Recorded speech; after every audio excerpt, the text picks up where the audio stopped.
Muy buenos días una vez más. Qué gusto verle. Qué gusto es que estemos juntos. Gracias a Dios por la vida y por la oportunidad de poder estar juntos. Vamos a continuar esta mañana en nuestro estudio de Mateo. El título de esta predicación es de acuerdo a lo que dice la Escritura. En esta porción que continuamos leyendo de Mateo, es Jesús ora en Getsemaní. Espero que tenga usted muchas ganas de aprender el día de hoy. Vamos a ver qué es lo que está sucediendo en este momento particular en la historia, en la narración que Mateo nos hace a través de la inspiración del Espíritu Santo, y vamos a encontrarnos con Jesús orando en Getsemaní. No sé si usted se ha percatado que cuando usted y yo leemos la Escritura, no existe un registro en la Biblia acerca de que Jesús alguna vez haya reído. No existe en las Escrituras, y podemos entender que no había muchas razones por las cuales reír. Lo que sí sabemos es que hay declaraciones sobre su dolor, los suspiros en voz alta, sobre su aflicción, sobre la tristeza. Un evento que podemos recordar es que, ahorita lo veremos más adelante, es cuando allá en Juan 11 Jesús llora por Lázaro que ha muerto, y dice la Escritura que fue profundamente conmovido, y vemos el impacto que tiene el pecado y la muerte, y que Jesús no se registra que haya reído, más bien se registra que lloró. Y por ejemplo, está registrado en Lucas 19 que cuando él llegó a la ciudad, dice que al verla lloró sobre ella. No sé si usted recuerde también esa sección, esa parte donde Jesús llega a la ciudad de Jerusalén y al verla dice que llora y se lamenta sobre ella. Así que no podemos en ningún momento en la Escritura ver que Jesús haya reído, ni siquiera hay un registro. Seguramente hubo algún momento de felicidad, porque así es la vida del ser humano. Hay momentos, hay flashazos de felicidad. El otro día hablaba con una señorita que iba a cumplir 15 años y sus padres me pidieron que hablara yo con ella, y nos invitaron muy amablemente a su casa. Reunieron a unas familias cercanas a ellos, y le decía yo a la señorita lo que dice el Salmo que nos enseña, el Salmo 119, que el joven debe guardar los caminos del Señor. Y le decía yo a la señorita, la felicidad de este mundo es pasajera. Y le decía yo, tú que vas a cumplir 15 años en unos días, tu felicidad máxima, creo yo, podría ser que en este momento te regalaran un iPhone, ¿qué es? ¿8? ¿7? S4225-3, no sé, de esos, ya ve que ahora hay tantas cosas, ¿no? Y serías feliz. Y me decía, sí, efectivamente serías feliz. Le digo, pero en 6 meses estarías frustrada porque saldría el iPhone 12 o 15 o 20 y ahora quisieras el otro. Y la felicidad del ser humano es así, es un flashazo, un momento efímera, se va. Y lo que podemos ver es que no hay un registro de que Jesús haya reído, pero hay un registro de que se dolió. Cuando ve a la ciudad, donde ve a la población malvada, incrédula, llora. Y en verdad Él es un hombre de dolores que está familiarizado con ese dolor, con ese pesar. Pero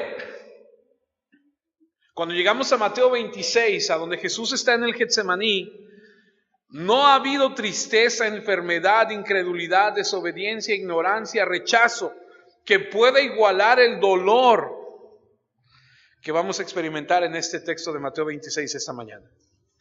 El Señor conoció el dolor, la pena, la tristeza, pero el dolor que aquí aparece es una acumulación de todo eso, de lo que alguna vez Él haya experimentado y de lo que aún estaba por experimentar, porque ni siquiera ha llegado a la cruz. Estamos todavía a unas horas de la crucifixión. Pero ¿cuál es el propósito de este pasaje sobre el sufrimiento de Cristo? Vamos a leerlo y vamos a descubrirlo. Espero que usted tenga la actitud de poder aguantar lo que vamos a ver. Mateo 26, versículo 36. Dice la Escritura así: Entonces llegó Jesús con ellos a un lugar que se llama Getsemaní, y dijo a sus discípulos: sentaos aquí entre tanto que voy ahí y oro. Versículo 37, y tomando a Pedro y a los dos hijos de Zebedeo, comenzó a entristecerse y a angustiarse en gran manera. Entonces Jesús les dijo: mi alma está muy triste hasta la muerte, quedaos aquí y velad conmigo.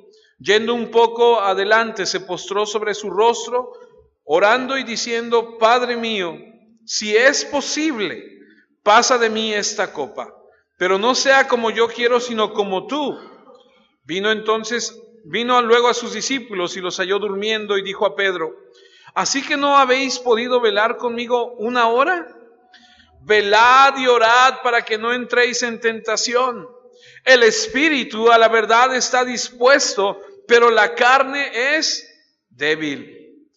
Versículo 42. Otra vez fue y oró por segunda vez, diciendo: Padre mío, si no puede pasar de mí esta copa sin que yo la beba, hágase tu voluntad. Vino otra vez y los halló durmiendo, porque los ojos de ellos estaban cargados de sueño. Y dejándolos, se fue de nuevo y oró por tercera vez, diciendo las mismas palabras. Entonces vino a sus discípulos y les dijo: dormid ya, descansad. He aquí ha llegado la hora, y el Hijo del Hombre es entregado en manos de pecadores. Levantaos, vamos, ved, se acerca el que me entrega. Estamos aquí en Getsemaní y este es un pasaje poderoso. Vamos a aprender esta mañana que antes de que capturen a nuestro Señor Jesucristo, esta es una parte de la preparación para ir a la cruz. Tenemos algunas semanas hablando de la preparación para la cruz, y aquí vemos cómo Mateo bosqueja un nuevo elemento en la preparación hacia la cruz. Vemos que Mateo nos ha narrado, nos ha bosquejado los elementos del plan de Dios para ir a la cruz. Y al principio del capítulo vimos cómo Dios interviene para que su Hijo se prepare hacia la cruz. Vimos cómo es la preparación de los líderes religiosos que estaban tramando capturar a Jesús. Vimos a María, ¿se acuerdan de María que le ungió con un perfume como aquel que prepara para el entierro? Pero también vimos a Judas haciendo una trama, preparando todo para traicionarlo. También aprendimos que nuestro Señor Jesús pone fin a la antigua tradición judía de la Pascua final. Lo vimos presentar la cena del Señor, advertir a los discípulos sobre lo que iba a pasar cuando Él fuera capturado y cómo ellos iban, dice la Escritura, a avergonzarse de Él, a escandalizarse. ¿Cómo es que ellos iban a quedar atrapados en este punto? Y estamos viendo que Mateo en los últimos capítulos nos está llevando hacia un momento de la cruz. Y en este momento, amados hermanos, estamos viendo que Jesús ahora está en el huerto de Getsemaní, están a unos minutos de que lleguen a atraparlo, y dice la Escritura que está sufriendo, hay una agonía en él, porque él está experimentando todo el peso del pecado, el dolor, la angustia. Eso es lo que vamos a aprender el día de hoy. Y cómo Él nos enseña a través de esa experiencia en su vida, cómo maneja las cosas. Porque tú y yo manejamos las adversidades de diferente forma. Cuando tenemos una situación adversa en nuestra vida, algunos corremos hacia alguna persona o hacia algún apoyo que tenemos. Algunos van hacia sus cuentas bancarias, otros van hacia algún familiar, otros buscan ayuda con algún hombre, algún consejero, algunos van a la Escritura. Vamos a ver qué hizo el Señor. Todos estos elementos, como te he dicho, es la preparación hacia la cruz. Y ahora llegamos a esto. Y en su preparación, que no solamente es para Él, sino también le pertenece a los discípulos, porque aunque es una lucha que debe atravesar para lograr una armonía total con el plan de Dios y vencer una vez más al diablo, también es un elemento importantísimo para la preparación de los discípulos. porque de ella aprenderán una profunda lección que vamos a leer en el versículo 41, donde dice: velad y orad para que no entren en tentación. ¿Usted sabe lo que es velad? ¿Alguien sabe lo que es velar? ¿Qué es velar? Como cuando te dicen, oye, hay un enfermo, puedes ir a verlo y dices, bueno, voy a ir a velar al enfermo, ¿no? Es no dormirse. El que tenga oídos para oír, que oiga. Velad y orad, vamos a leer en el versículo 41. Dice que el espíritu en verdad está dispuesto, pero la carne es débil. Siempre, incluso en medio de esta increíble situación de lucha inexplicable con el enemigo, el Señor va más allá de su propósito, de su propia experiencia, para enseñar a los suyos. Y Él ve en su propia lucha una gran lección que debemos aprender sobre cómo enfrentar la tentación y una prueba severa. Así que cuando miramos el pasaje, no solamente veremos la preparación para la muerte, sino también una preparación para sus discípulos. Deben aprender esto. Y deben aprender ellos a partir de esto la forma correcta de enfrentar la tentación severa. ¿Alguna vez has estado en una tentación severa que dices, híjole, ¿lo hago? No lo hago. Y dices, y lo medita tu mente y tu corazón. Por eso la Biblia dice que se maquina aquí y cuando cae al corazón y lo llevas a cabo, da fruto, el fruto es muerte. ¿Cómo? La forma correcta de enfrentar una tentación severa. Y el Señor convierte en ejemplo el texto. Vamos a regresarnos a Mateo 26:36, donde empezamos nuestra narración. Entonces llegó Jesús con ellos a un lugar que se llama Getsemaní y dijo a sus discípulos, sentaos aquí entre tanto que voy ahí y oro. Y la primera palabra que podemos ver ahí, que es entonces, es una palabra de secuencia. Es justo después de lo que acaba de pasar. ¿Qué es lo que acaba de pasar en la narración de nuestro texto? ¿Qué es lo que acaba de suceder? Bueno, el Señor se detuvo en el Monte de los Olivos para decirle a sus discípulos que lo iban a dejar, que lo iban a abandonar. Eso lo vimos la semana pasada, ¿se acuerdan? El Señor les advierte a sus discípulos y les dice, ustedes se van a escandalizar de mí, a ustedes les va a dar pena, les va a dar vergüenza, y cuando las cosas se pongan fuertes, lo que van a hacer es que van a huir. Lo iban a negar. Era más o menos medianoche del jueves de la última semana de la vida del Señor Jesús. Los ministerios de Judea, Perea, del Jordán ha terminado. Ya no hay milagros, ya no hay sanidades. Él ahora ha llegado a Jerusalén en la Pascua judía, dicen los historiadores, más o menos en el año 33.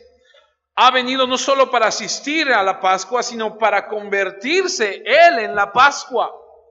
¿Por qué? Porque Él es el Cordero de Dios que quita el pecado del mundo.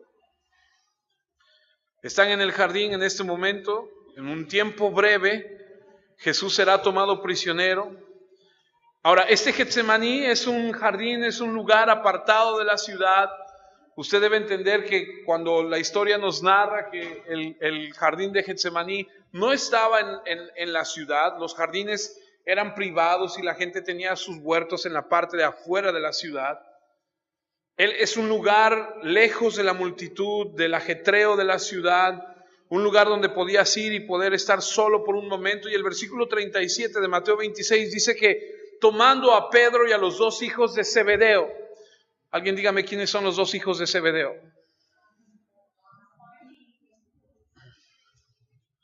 Había 3 en el grupo, había 12. Y dentro de esos 12 había 3 que eran los más cercanos. Uno de ellos era Pedro, considerado como el líder de la iglesia. El segundo era Juan y el tercero era Santiago. Muy bien, su hermano, primer mártir de la iglesia. No es el Santiago que escribe el libro de Santiago, porque el hermano de Juan es el primero que matan por espada después de que Jesús se va. Y entonces toma a Pedro, a Juan y a Santiago, y dice que comenzó a entristecerse y a angustiarse, ¿cómo dice? En gran manera. No cabe duda de lo que iba a hacer. Él les dijo, voy a orar. Y esa expresión en el original donde dice voy a orar, es una expresión intensa, que viene de una palabra que es euchomai, usada para referirse a derramar tus peticiones delante de Dios. Ahora, quiero que recordemos juntos esta perspectiva que es muy interesante. Mateo 4, no vamos a ir allá, pero Mateo 4 nos refiere a cuando Jesús comienza su ministerio. ¿A dónde fue Jesús cuando comenzó su ministerio? Llevado por el Espíritu Santo al desierto. ¿Se acuerdan? Y en el desierto dice que estuvo 40 días. ¿Se acuerdan? ¿Y quién lo tentó ahí? Satanás lo tentó ahí. Ahora, al inicio de su ministerio, Jesús es conducido por Satanás y en el desierto es tentado. Ahora, en este momento, cuando va a ser el término de su ministerio, ya no hay predicaciones, ya no hay sanidades, ya no hay milagros, ya no hay nada. Jesús otra vez viene, este enemigo, y hay una intensa lucha. A tentarle otra vez, y lo entendemos porque ¿cuántas veces es que Jesús lo tentó allá? 3 veces. ¿Cuántas veces es que Jesús aquí se regresa a orar? 3 veces. Y Jesús sale victorioso en ambas, en el principio y al final de su ministerio. En ambas ocasiones fueron muy personales, íntimas, entre Jesús, Satanás, y no tendríamos conocimiento de ellos ni idea si no nos hubieran sido reveladas por las Escrituras. Porque incluso ni los discípulos supieron lo que pasó en el desierto, a no haber sido por la revelación que se les da a través del Espíritu Santo. Y Jesús lo revela para que en ambos encuentros tengamos una enseñanza de una verdad profunda. ¿Por qué? Porque recuerda conmigo, cuando Jesús está en el desierto y Satanás lo tienta, ¿qué es lo que responde Jesús? Escrito está. Y eso significa que cuando en la primera tentación de su ministerio, Jesús responde las sagradas Escrituras. Y en este segundo punto, a donde vemos que Jesús está en un momento de angustia, en un momento de dolor, ¿qué es lo que Él hace? Orar. Así que la lección que se nos enseña aquí es que cuando te enfrentas a las tentaciones, tú tienes 2 armas poderosas en esta guerra que no es carnal, sino espiritual. La palabra de Dios y la oración. Cuando tú tienes un momento de tentación, cuando tú tienes un momento de dolor, cuando tú tienes un momento de angustia, tú tienes que ir a la palabra. Tú tienes que ir en oración al Padre. Y esas 2 armas que no son para algo carnal, porque dice la Escritura en Efesios capítulo 6, versículo 12, nuestra lucha no es contra seres humanos, sino contra gobernantes, contra autoridades, contra poderes de este mundo oscuro y contra fuerzas espirituales malignas del cielo. Por esta razón, vístanse con toda la armadura de Dios, así soportarán con firmeza cuando llegue el día del ataque de Satanás, y después de haber luchado mucho, todavía podrán resistir. Así que cuando tú y yo tenemos una situación en nuestra vida, llámese como se llame, tentación, angustia, temor, ansiedad, lo que sea, tú tomas tus 2 armas, tomas la palabra del Señor y vas en oración. Dice Efesios 6:18, oren y pidan siempre con la ayuda del Espíritu. Manténganse alerta. Otra vez.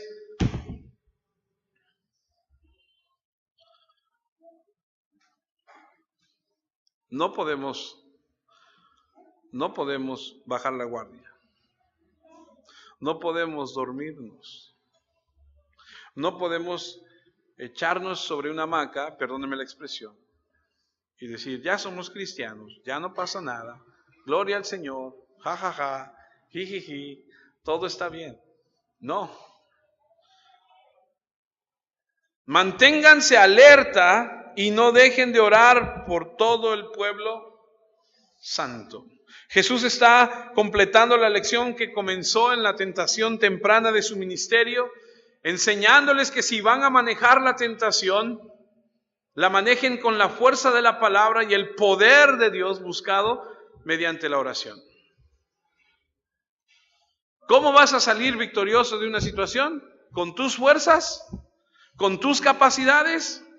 ¿Con lo que tú sabes? ¿Con lo que tú tienes? No. Sino con la palabra de Dios y con la oración. Vamos a ver 5 palabras claves para la comprensión de este increíble texto. La primera de ellas es dolor. Mateo 26:37. Y tomando a Pedro y a los 2 hijos de Zebedeo, comenzó a entristecerse y a angustiarse en gran manera. Aquí nuestro Señor está entrando en una profunda angustia, y si piensas por un minuto que Jesús solo vivió, fue a la cruz, murió y resucitó y dijo, ya está hecho, estás equivocado. Hubo agonía, hubo dolor, hubo angustia. En su encarnación como hombre, el pesar de la cruz, el aislamiento, la soledad, el alejamiento de Dios. Esto no es algo que se pueda pasar como una página en el libro sobre la historia redentora. Jesús pasó por algo que lo llevó a una agonía indescriptible. Toda su alma estaba angustiada con todo lo que tiene que ver con la cruz. El horror de ella es tan grande que es más allá de nuestra descripción. Y creo que hay una nueva comprensión del amor y del sacrificio de Cristo. Es decir, Jesús sí murió, sí resucitó, Jesús es Dios, es Rey, amén. Pero Jesús, cuando estuvo en esta tierra, sufrió, pasó un momento indescriptible. Y cuando nosotros comprendemos que lo hizo por amor y el sacrificio de Jesús es para enseñarnos, y deberíamos de ser personas agradecidas y comprometidas con Él. No es de extrañar que fuera llamado hombre de dolores, familiarizado con el dolor. El dolor siempre estuvo presente, pero el hecho de que Él aguantó todo esto y que lo hiciera voluntariamente demuestra su amor y su sumisión a la voluntad del Padre, mostrándonos cuánto ama a los pecadores que necesitan la salvación. Imagínate todo ese dolor, toda esa tristeza. Vamos a Juan 11. Vamos a leer un poquito de Juan 11 y vamos a ver cómo Jesús, siendo hombre, experimentó todo esto. Juan 11, 33. Dice, Jesús vio que María estaba llorando y también los judíos que la seguían. Y a continuación yo subrayé y ahí puse para que usted lo leyera conmigo. Esto le afectó, ¿cómo? Profundamente, y se sintió muy conmovido. Ahora, el 34 dice, Jesús preguntó, ¿dónde le han puesto? Ellos le dijeron, Señor, ven y podrás ver. Y luego el versículo 35, que es el más corto de toda la Biblia, de solamente 2 palabras, dice, Jesús lloró. Ahora yo me pregunto algo. ¿Por qué Jesús lloró si lo va a resucitar? ¿No? Jesús lo va a sacar de la tumba. En un minuto más Jesús se va a acercar y le va a decir, Lázaro, sal.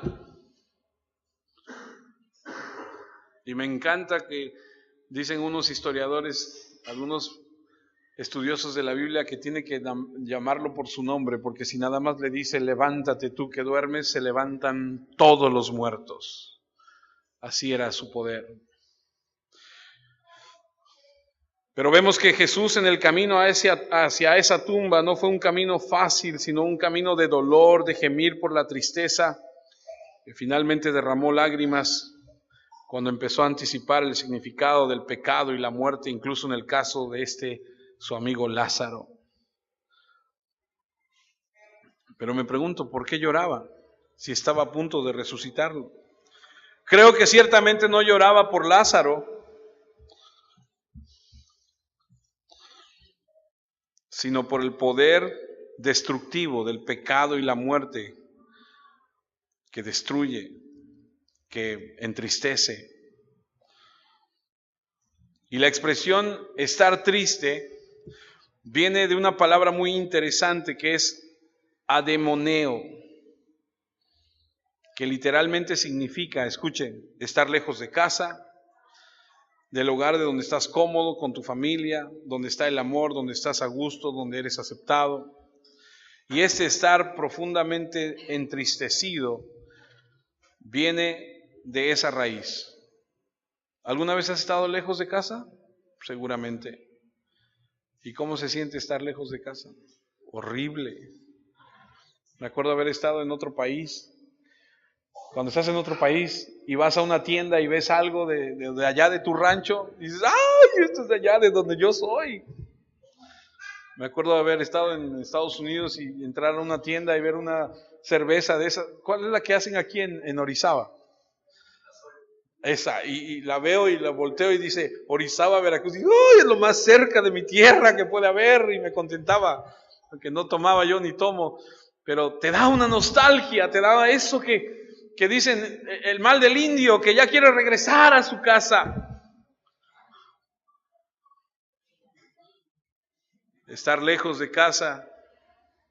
De ahí viene la palabra deprimido, de esta palabra ademoneo, que llega a significar deprimido.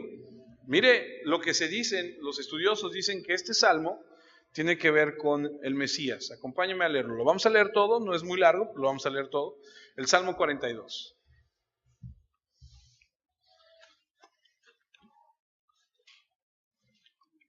Usted sabe un poco acerca de los ciervos, de los venados. Resulta que los venados, cuando son perseguidos por algún león, por algún depredador, los siguen por su rastro que van dejando. Y entonces el ciervo, el venado, lo que busca desesperadamente son las aguas, para meterse al río y caminar sobre el río, para que su olfato, para que su esencia, para que el rastro que está dejando se pierda. Como un ciervo busca agua fresca cuando tiene sed, así me desespero yo buscándote, Dios mío. La versión original dice, como el ciervo brama por las aguas. Y algunos dicen que es por el perder a aquel que lo viene siguiendo. Mi sed es de Dios, del Dios que vive. ¿Cuándo es que voy a presentarme ante Dios? En lugar de comida tengo llanto. Me la paso llorando día y noche porque la gente me atormenta todo el tiempo preguntándome, ¿dónde está tu Dios?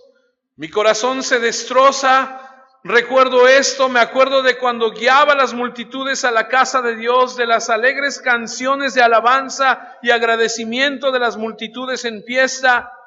¿Por qué tengo que estar tan angustiado y sufrir tanto? Confía en Dios. Volveré a alabarlo por haberme salvado. Dios mío, estoy tan deprimido aquí recordándote en este lugar, donde esta pequeña colina, donde están el monte Hermón y el río Jordán. Escucho el sonido del agua de tus cascadas que sale de lo profundo de la tierra y cae gritando con fuerza en un pozo profundo. Tus fuertes olas me cubren y me ahogan. El Señor me muestra su fiel amor todos los días. Por la noche yo le canto y elevo una oración al Dios que me dio la vida. Al cantar le pregunto a Dios, a mi roca, ¿por qué te has olvidado de mí?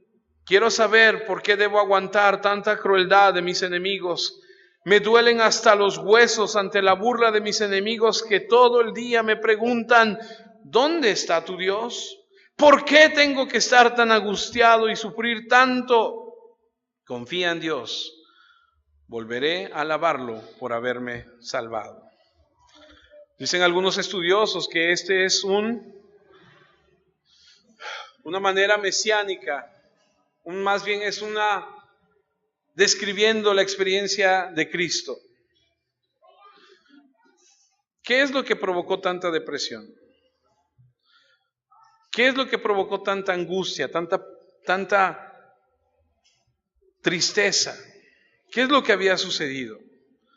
Bueno, él está angustiado por lo que va a suceder y está orando diciéndole al Padre, si es posible, pasa de mí esta copa. Él sabe lo que viene. Recuerda que Jesús sabe todo. Pero no solamente sabe lo que viene y sufre por lo que viene, sino escucha lo que te voy a decir. Está sufriendo también por lo que ha pasado. El abandono, la traición de Judas, el que los 11 restantes huyan. ¿Alguien te ha traicionado alguna vez? ¿Alguna vez te ha dolido que alguien te haya hecho algo? Imagínate que tú te portas buena onda, tú eres gentil, tú eres amable, tú eres atento. ¿Qué es lo que esperas? Pues que sean igual. O por lo menos que no te hagan daño. Él es un maestro fiel, un amigo leal que perdona. Imagínate pasar 3 años con hombres que te van a dar la espalda. Deprimente, ¿no?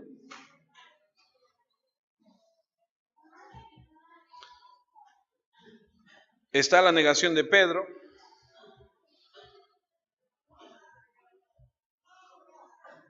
Él no se avergonzó de llamar a Pedro su amigo. Y todo esto está en un punto abrumando lo que está sucediendo. Ahora, esto no es un teatro, esta no es una actuación, esa es la realidad. Y está la lucha ahí del Salvador, y está la lucha ahí con Satanás. ¿Por qué sé que Satanás está ahí? Porque no hay lucha sin Satanás.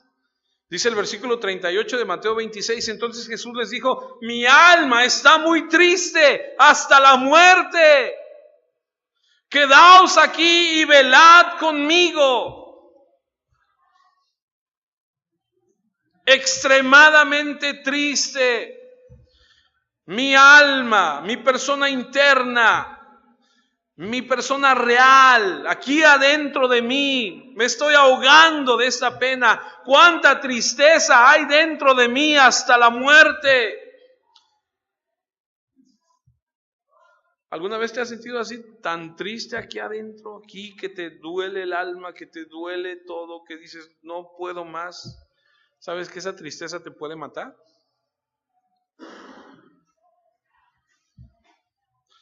Puedes morir de angustia. Dicen los médicos que puedes reventar tus capilares y más tarde comenzarás a sudar y se mezclará el sudor con sangre que escapa a través de las glándulas sudoríparas. Él podría haber muerto de pura angustia si no fuera por el hecho que, como leeremos más adelante o en otra parte de la Escritura, que Dios manda un ángel para fortalecerlo.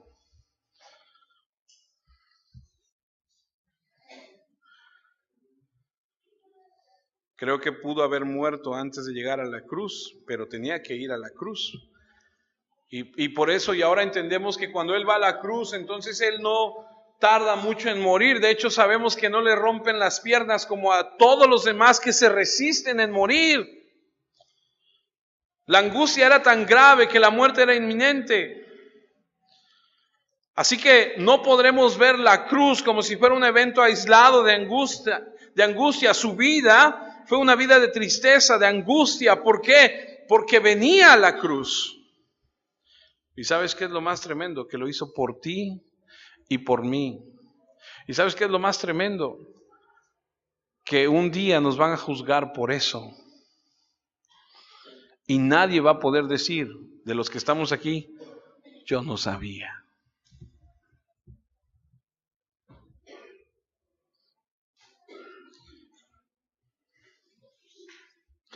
En ese dolor, Él se retira a orar al Padre y le dice a los discípulos, esperen aquí, velen conmigo. Obviamente quería que oraran, les advierte acerca de lo que venía. Lucas, que no nos narra aquí Mateo mucho, Lucas dice que se distanció como a un tiro de piedra. ¿Has tirado alguna piedra alguna vez? Era una expresión para decir, me voy a alejar como a un tiro de piedra. Tú tomas una piedra y la avientas. ¿Cuánto puedes aventarla? ¿15, 30 metros, 20 metros? Esa fue la distancia que él se alejó. Mateo 26, 39, yendo un poco adelante, se postró sobre su rostro orando y diciendo, Padre mío, si es posible, pase de mí esta copa, pero no sea como yo quiero, sino como tú. Me voy a brincar unos versículos, versículo 42 y 44. Otra vez fue y oró por segunda vez diciendo, Padre mío, si no puede pasar de mí esta copa sin que yo la beba, hágase tu voluntad. Vino otra vez y los halló durmiendo porque los ojos de ellos estaban cargados de sueño. Y dejándoles se fue de nuevo y oró por tercera vez diciendo las mismas palabras. En cada momento de tentación, de angustia, de dolor, hizo lo mismo. Fue en oración al Padre. Creo que su dolor comenzó a acumularse y lo vemos, como dice en el versículo 37, comenzó a entristecerse. Hay un dolor en este momento de Jesús en Getsemaní. Pero tú y yo a veces lo leemos y lo pasamos como leerlo sin meditarlo. La segunda palabra clave es súplica. Mateo 26, 39, yendo un poco adelante, se postró sobre su rostro, orando y diciendo, Padre mío, si es posible, pase de mí esta copa, pero no sea como yo quiero, sino como tú. Y no creo que lo haya orado tan rápido, con tanta ligereza como yo lo leí, pero es lo que dice el texto. Aquí podemos ver algo muy interesante. Jesús cada vez que oraba, Él llamaba a Dios Padre. Con excepción, cuando Él estuvo en la cruz, salud.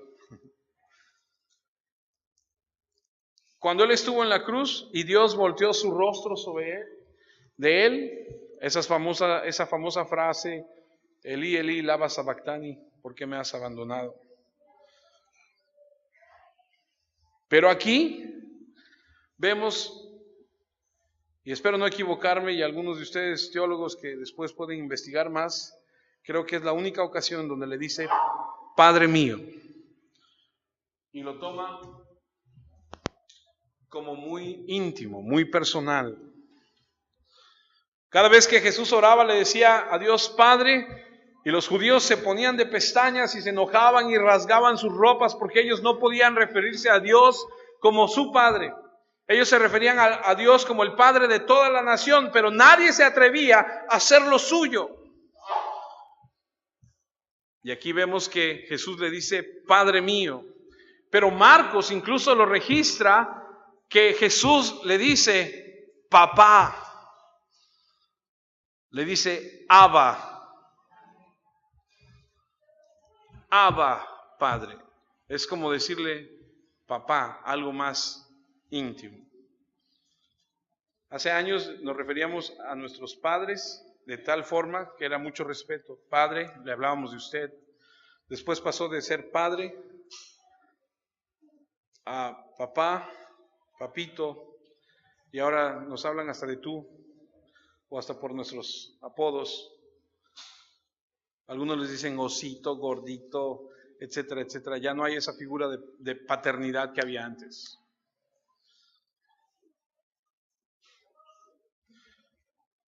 Y aquí vemos como si Satanás tratara de apartarlo de la voluntad, del propósito del Padre, y Jesús se aferrara a la relación con su Padre de manera muy íntima, muy personal. Por supuesto que Él no desconfía de Dios. Él pasará por lo que Dios ha dicho que Él tiene que hacer. Padre mío, si es posible, pase de mí esta copa, pero no sea como yo quiero, sino como tú. Y esta expresión, si es posible hacerlo de otra manera, es una oración de resolución, de resignación a la voluntad de Dios. Que por cierto, cuando dice si es posible, no pregunta si es posible dentro del poder de Dios, porque Dios todo lo puede hacer. ¿Cuántos dicen amén? No está hablando de a ver si puedes hacerlo. No. Lo que está diciendo es, o más bien lo que está preguntando, si es posible en tu plan hacerlo de otra forma, si es posible moralmente, de manera redentora, de otra forma que se haga, pero no es lo que yo quiera, es lo que tú digas. Porque es insoportable lo que está pasando en el jardín de dolor. Y cuando leemos de mí esta copa, entendemos que la copa es una expresión, una experiencia, porque la copa a menudo se asocia con la ira. Salmos, Isaías, Jeremías, Apocalipsis, dice que la copa de la ira de Dios. Es como Dios tiene una copa que se está llenando, se está llenando, se está llenando. Cuando llega al límite, esa copa de la ira Dios la va a derramar sobre el mundo. Ya lo vimos, ya lo estudiamos.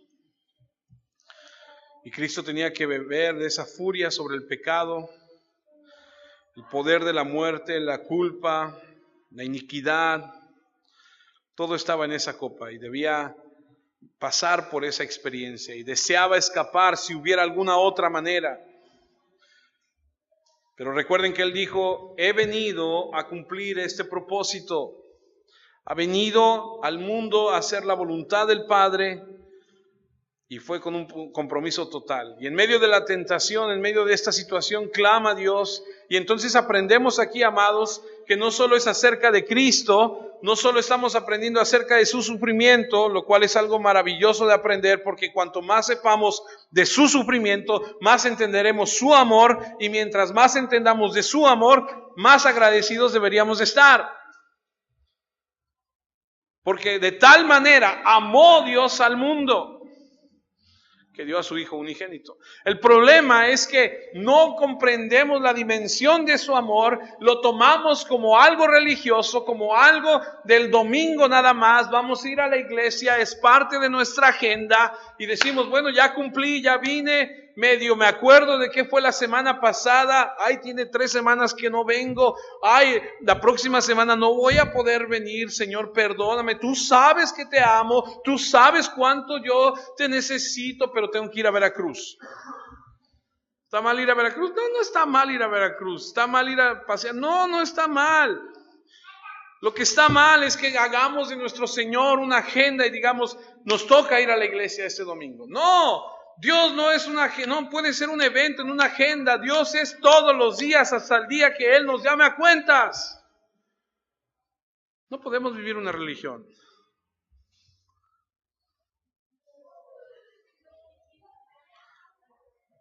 Él también nos da una lección acerca de cómo enfrentar la tentación, responder al conflicto. Cómo tú y yo podemos tener ese poder de parte de Dios para enfrentar estas situaciones en la vida. A través de la palabra, a través de la oración, que es de vital importancia. La oración es principalmente un medio por el cual Dios, quien siempre está dispuesto a darnos lo mejor, nos los da. Porque nos ponemos en el lugar de hacer su voluntad. Es decir, cuando tú vas en oración a Dios, pregúntate por un segundo, ¿cómo oras a Dios? Pregúntate por un segundo, ¿cuál es tu oración a Dios? Señor, te pido, Señor, te pido, Señor, te pido. Señor, dame, Señor, dame, Señor, dame. Pero ¿cuántos de nosotros vamos delante de Dios y le decimos, Señor, tú conoces todo y tú sabes cuál es mi necesidad? Y si en tu voluntad está dármela, gloria a tu nombre. Pero si tú no deseas dármela por alguna razón, Señor, gloria a tu nombre. Yo dependo de ti y estoy en tu voluntad y quiero vivir de esa forma. ¿Sí entiende lo que le digo? En otras palabras, el orar es decirle a Dios, estas son mis peticiones, pero no se haga mi voluntad sino la tuya. No, pero algunos decimos, no. Tenemos que orar y pedirle a Dios. Sí, es verdad, tenemos que orar y pedirle a Dios, pero no nos tiene que dar todo lo que le pedimos, ni en el momento que se lo pedimos. Él es Dios, no tú ni yo.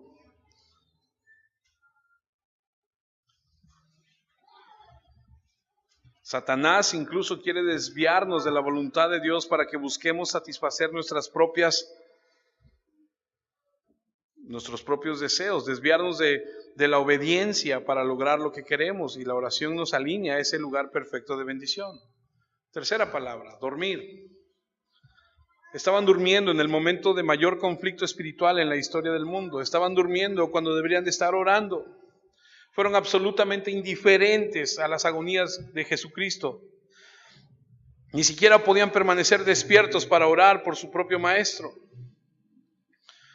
En el versículo 31 les dijo, les advirtió, se van a escandalizar, van a terminar huyendo. A Pedro le dijo, me vas a negar antes de que cante el gallo 3 veces. ¿Cómo podían dormir en ese tiempo? Les dijo, van a huir. Y lo hicieron. Recuerda que el precio de la victoria espiritual es estar siempre vigilante, velando.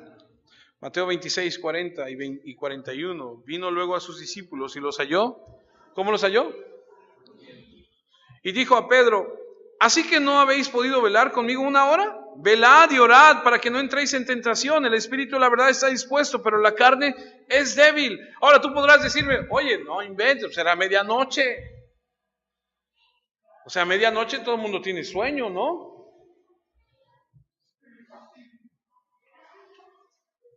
Habían tenido una semana muy ocupada, el cansancio estaba acumulado.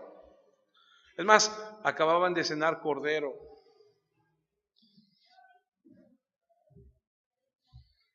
Acaban de cenar, se echaron sus copitas de vino, pan, cansados. Yo creo que, vaya, ¿no?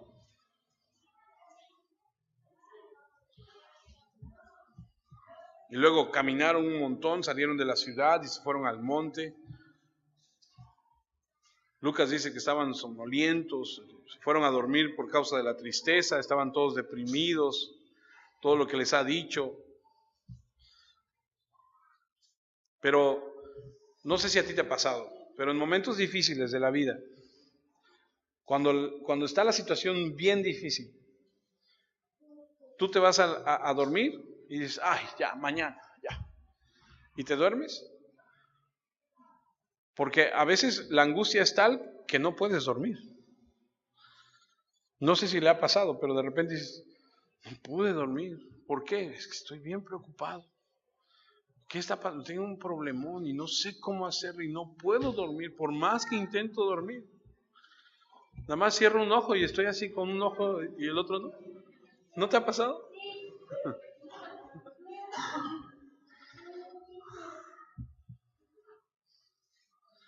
Pero volteas a ver a los niños, y los niños que no entienden de presiones, que no entienden de compromisos, que no entienden de muchas de esas cosas, los volteas a ver y están bien dormidos.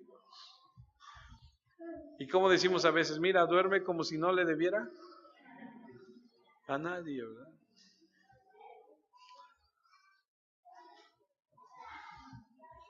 No dimensionan la gravedad del problema.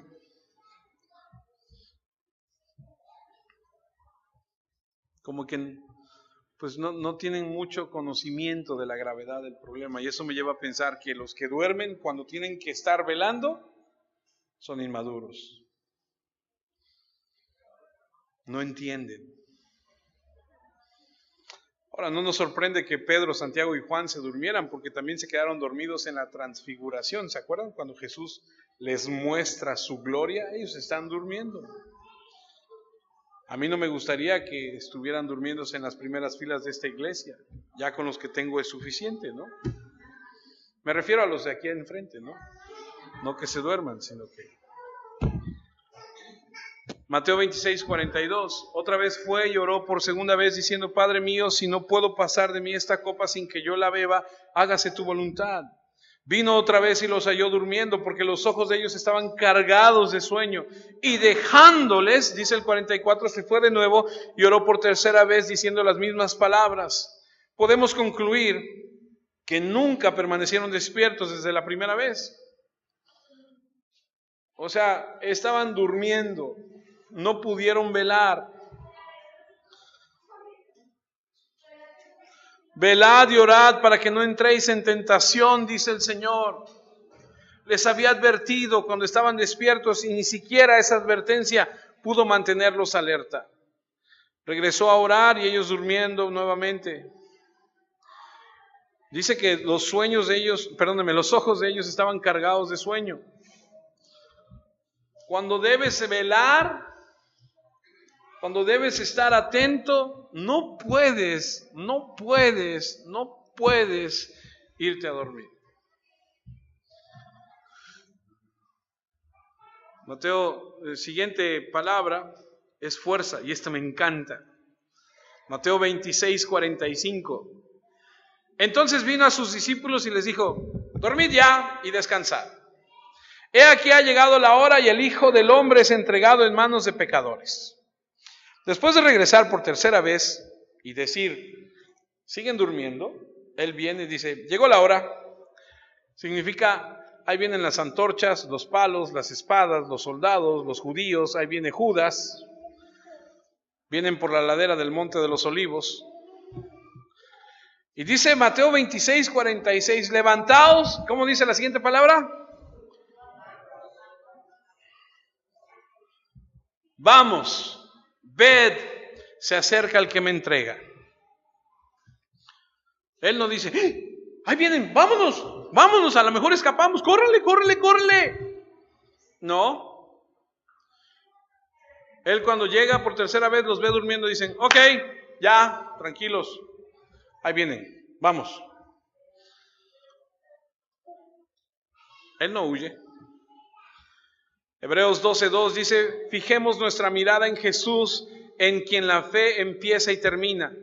En vez del gozo que podría haber tenido, como dice, sufrió la muerte en la cruz y aceptó la humillación como si no fuera nada. Después se sentó a la derecha del trono de Dios. ¿Pudo haberse ido? Tal vez, ¿no? Humanamente pensamos y decimos: ahí vienen por nosotros, córrele. No, él dijo: ok, ahí vienen por nosotros, vamos a enfrentarlos. Y Juan 18, lo que les dije la semana pasada, me encanta. Juan 18:1. Habiendo dicho Jesús estas cosas, salió con sus discípulos al otro lado del torrente de Cedrón, donde había un huerto, en el cual entró con sus discípulos. Y también Judas, el que le entregaba, conocía aquel lugar, porque muchas veces Jesús se había reunido ahí con sus discípulos. Judas, pues, tomando una compañía de soldados y alguaciles de los principales sacerdotes y de los fariseos, fue ahí con linternas y antorchas y con armas. Versículo 4, pero Jesús, sabiendo todas las cosas que le habían de sobrevenir, ¿cómo dice? Se adelantó. Por eso es que es fuerza. Mire lo que dice. Y les dijo: ¿a quién buscáis? Y cuando leemos el siguiente versículo, que todavía no lo vamos a leer, nos vamos a dar cuenta que Jesús no dijo: es él. ¿No? Como algunos de nosotros podríamos haber dicho: oye, ¿quién es Tico? Ese que está ya cargando aquí al niño, ese es Tico. De acuerdo a lo que venga, pues, ¿no? Pues si traen regalos y si traen, yo soy, ¿no? No. Jesús dice en el siguiente versículo 5, le respondieron: a Jesús Nazareno, a ese buscamos. Jesús les dijo: yo soy. Y estaba también con ellos Judas, el que le entregaba. Y el versículo 6 es impresionante. Cuando les dijo: yo soy, retrocedieron y ¡pum!, cayeron a tierra.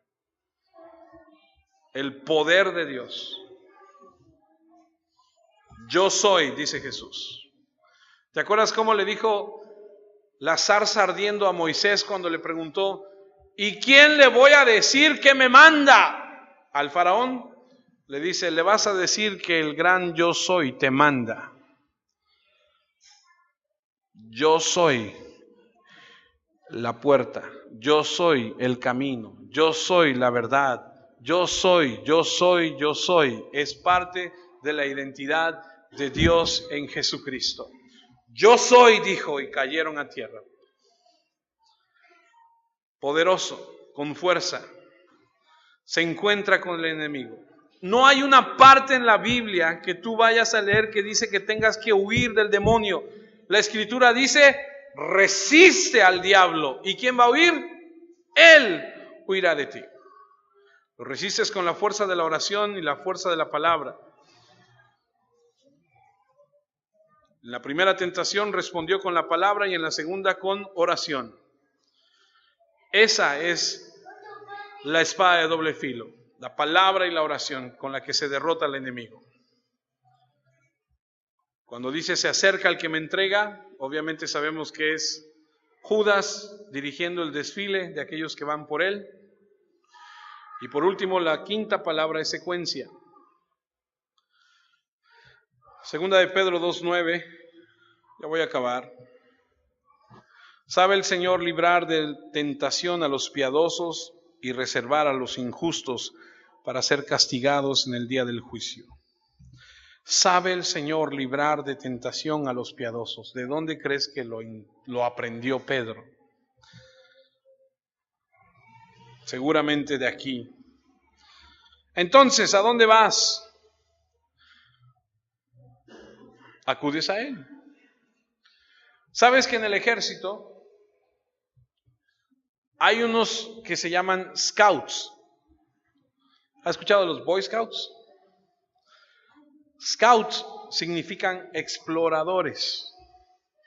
Y los exploradores van en el terreno, entrando al terreno enemigo, ocultándose, buscando al enemigo. Y cuando lo ven, no se levantan los scouts y dicen, ¡ah, ahí estás! Y lo enfrentan. No, eso sería una tontería. Ellos retroceden y van con su capitán, su general, su coronel y le dicen, los encontramos. Y entonces se organizan y entonces va el ejército. No hay una batalla sola. Ningún cristiano se puede ir a la batalla por sí mismo y salir victorioso. Tiene que apoyarse. Tiene que tener el poder divino que es esencial a través de la palabra y de la oración. Así que debemos estar vigilantes, alertas, mantenernos en guardia, seguir orando, dependiendo de Dios. Por eso Mateo 6 dice, no nos dejes caer mas líbranos del mal. Debemos ir al Señor, no podemos hacerlo por nuestra cuenta.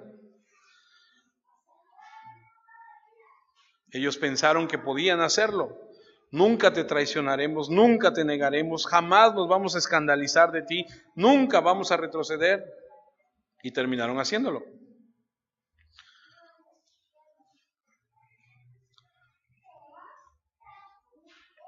La Biblia dice que el espíritu está dispuesto, pero la carne es débil. Así que lo que aprendemos hoy aquí, familia, es algo muy esencial. Así que entendamos, tenemos un problema, tenemos que ir a Cristo.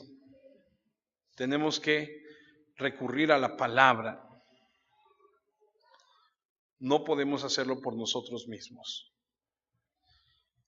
Primera de Pedro 5:8 dice, sed sobrios y velad, porque vuestro adversario, el diablo, como león rugiente, anda alrededor buscando a quien devorar.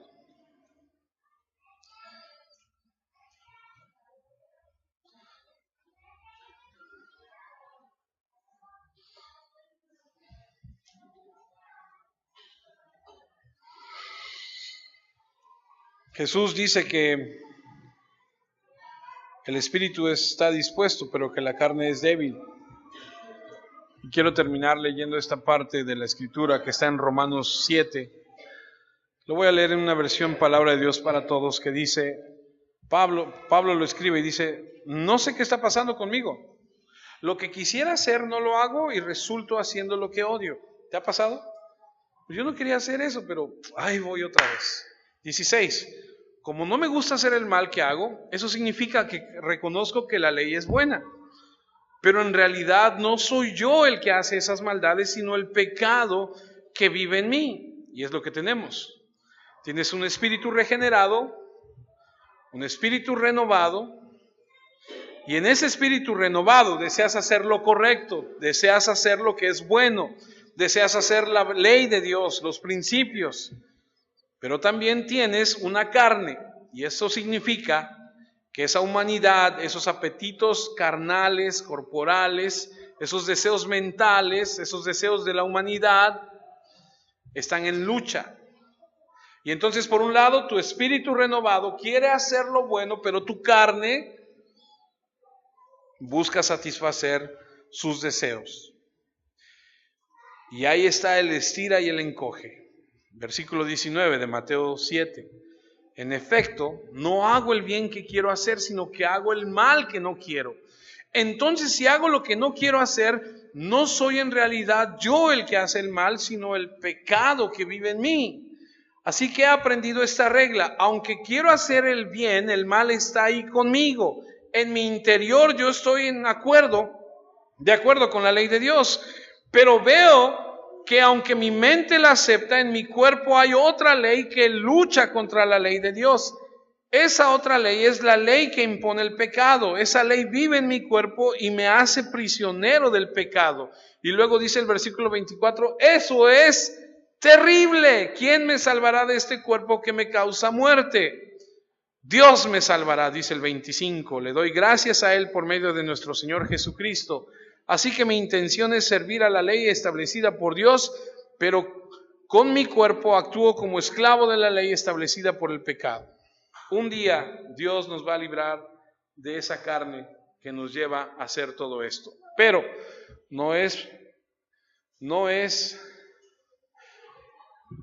pretexto decir, pues es que la carne, o sea, es que yo no quería, pero la carne es más fuerte que yo y me llevó a hacerlo. Entonces, no eres un cristiano fortalecido. Entonces, no eres regenerado. Porque el que tiene un espíritu, el espíritu de Dios en él, el espíritu es el que está fortalecido y la carne tiene que menguar. Pues sí, yo tengo muchos deseos de hacer esto. Pues sí, mi carne me dice, quiero esto, quiero esto, quiero esto. Pues sí, pero eso no honra a Dios y por eso yo no lo voy a hacer. Yo voy a hacer lo que honra al Señor. Así que en la vida de cualquier cristiano, esa es la batalla. El espíritu está dispuesto y la carne es débil. ¿Cómo vamos a ganar? ¿Cómo vamos a salir victoriosos? Leo Gálatas 5:16. Digo pues, ¿cómo dice? Andad en el espíritu y no satisfagáis. Bueno, es que mi carne me pidió, es que tengo una necesidad. Ajá. ¿Y qué? ¿Tu carne manda? En algunos casos sí. Algunos tenemos problemas con el estómago, es nuestro Dios. Y lo que el estómago nos pide, tú ves cómo le haces. Y lo confieso, amados. Y no sé si te ha pasado y dices a veces, no tengo dinero. Pero pues a ver quién me invita a una coca, ¿no? A ver cómo le hacemos, pero ahorita vemos, ¿no? Y nos reímos y parece algo tan simple, pero a veces terminamos haciendo lo que nuestra carne nos pide, nos exige. Y no somos tan espirituales como para decir, no, espera, pues si no manda el cuerpo, mando yo. El ayuno es someter a la carne y decir, no eres tú quien está a cargo. Por ponerles un ejemplo muy simple, pero hay cosas más profundas. Entonces lo que vemos en esta lección es que los discípulos lo vivieron. Y aquí está la secuencia. Se confiaron, se durmieron, entraron en tentación, viene el pecado, viene el desastre. Cuando ellos se confiaron, dijeron, no necesito orar, puedo manejarlo, nunca negaré al Señor, seré fiel, estoy bien. ¿Has hablado con gente que le dices, oye, necesitas hacer esto? No, yo estoy bien. Oye, pero ten cuidado, mira, porque en la vida, cuídate, mira que aquí, que allá. No, muy bien. ¿Cómo está tu matrimonio? Y volteas a ver a la esposa y dices, caray. Sueño. ¿De qué tienes que estar atento? ¿Por qué molestarte en estar alerta? ¿Por qué molestarte en estar en vela por lo que ves, por lo que lees, por lo que escuchas, a dónde vas, lo que piensas? Solo duerme. O sea, ¿por qué te cuidas de lo que lees, de lo que ves, de lo que escuchas? Ay, ¿qué tiene de malo ver La Rosa de Guadalupe? O sea, lo digo y de veras, o sea, no es que yo trate de ser chistoso, sino que hay ejemplos que tenemos que entender. O sea, mucha gente que ve, que escucha, que participa en cosas que dices, no estás siendo atento, es como si te estuvieras durmiendo a la advertencia. El sueño conduce a la tentación, al pecado y al desastre. Esa es la lección que nuestro Señor quiere que aprendamos. ¿Qué hizo Jesús mientras ellos dormían? Oró. Tú decides, ¿vas a confiar en ti mismo? ¿Vas a dormir? ¿Vas a terminar en desastre? Tú decides. O te arrodillas, buscas a Dios, te fortaleces para la tentación y obtienes la victoria. Es tu decisión. Oremos. Amado Padre, queremos en este momento agradecerte por la lección de tu palabra. Te ruego, Señor, que bendigas a mis hermanos con madurez, que traigas a sus vidas, Señor, la madurez que necesitamos todos y cada uno de nosotros. Perdónanos, Señor, si es que hemos estado fluctuando, si es que estamos no obedeciendo tu palabra, si es que estamos durmiéndonos cuando tenemos que estar velando. Perdónanos y ayúdanos. Nadie podrá decir que no se le advirtió, Señor. Haznos prudentes, sabios, astutos. Haznos maduros, Señor. Te lo pido y te ruego por cada familia que está aquí presente. Fortalece al débil.